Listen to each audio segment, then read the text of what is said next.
തോട്ടം കാണാൻ വേണ്ടി എവിടെ എത്തി? ഓ വെറുതെ അല്ല ഒരു ചെക്കൻ പറഞ്ഞത് ഈ വഴി പോകണ്ടെന്ന്. ഓൻ പറഞ്ഞ കേട്ടാ മതിയായിരുന്നു.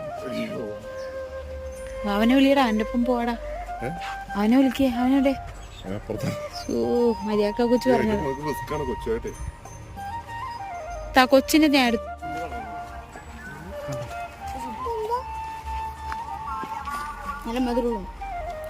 ഉണങ്ങിപ്പോയല്ലോ. ആണോ? നല്ല മധുരം, പക്ഷെ ഉണങ്ങിപ്പോയല്ലടാ. ഇത് വെള്ളം വലിച്ചെടുക്കും മൊത്തം, അപ്പൊ മധുരം കൂടും. ഉള്ളിലേക്ക് വെള്ളം ഇരിക്കുമ്പോ മധുരം കാണൂല. നിങ്ങളുടെ ആണോ?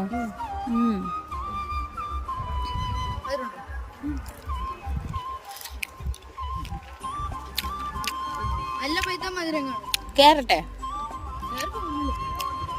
പാമ്പുണ്ട?